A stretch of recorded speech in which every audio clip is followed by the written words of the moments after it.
इस जंग ने न सिर्फ लाखों करोड़ों जिंदगियों को मुश्किल में डाला है, बल्कि एक वैश्विक संकट भी खड़ा हुआ। और ऐसे में भारत के लिहाज से जहां एक तरफ चुनौतियां बढ़ रही हैं, तो दूसरी तरफ कुछ राहत की खबरें भी हैं। हॉर्मुज स्ट्रेट से बाहर निकलकर एलपीजी का एक जहाज अब भारत की तरफ आ रहा है। भारतीय नौसेना उसे सुरक्षा दे रही है। हॉर्मुज को पार करने के बाद पाइन गैस और जग वसंत एलपीजी कैरियर भारत की ओर बढ़ रहा है। हॉर्मुज जल डमरू मध्य से भारतीय नौसेना उसे स्कॉट करती हुई ये तस्वीरें सामने आई हैं। ये वो दो जहाज जो एलपीजी का कैरियर लेकर के, ये पूरा कैरियर देखिए, ये उस वेसल पर काम करने वाले लोग हैं, जहाज के कैप्टन और उस पर काम करने वाले दूसरा जो तकनीकी स्टाफ है। ये जो एलपीजी गैस का कैरियर हॉर्मुज जल डमरू मध्य को पार करते हुए भारत की ओर बढ़ रहा है। इसके कल शाम के बाद भारत पहुंचने की संभावना है। पाइन गैस जग वसंत एलपीजी कैरियर लगातार आगे बढ़ रहा है।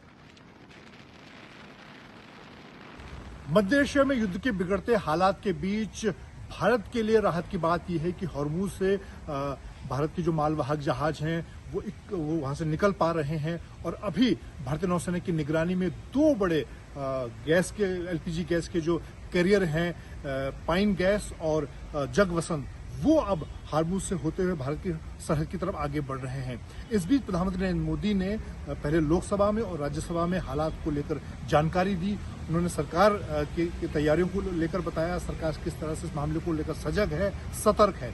इसी बीच रक्षा मंत्री राजनाथ सिंह ने तीनों सेना प्रमुखों के साथ, सीडीएस और तमाम रक्षा मंत्रालय के वरिष्ठ अधिकारियों के साथ करीब 90 मिनट की बैठक में हालात का जायजा लिया। सेनाओं की क्या तैयारी है, इस पूरे युद्ध को लेकर किस तरह के जो लेसन हैं वो सेनाएं सीख सकती हैं, और खासतौर से नौसेना के ऊपर इस वक्त महत्वपूर्ण जिम्मेदारी है। पूरे गल्फ ऑफ एडन और हॉर्मुज के इलाके को देखें, जहां पर भारतीय नौसेना के कई युद्धपोत तैनात हैं। ऑपरेशन संकल्प के तहत भारतीय नौसेना हाई अलर्ट पर है।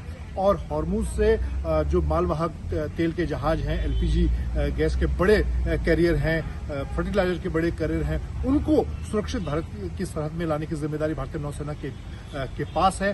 और ऐसे में सरकार ने सभी एजेंसियों को हाई अलर्ट पर रखा गया है। लेकिन खासतौर से भारतीय नौसेना इस वक्त एक बड़े मिशन पर, खासतौर से हॉर्मुज से जो मालवाहक जहाज हैं उनको निकालने में जुटी हुई है।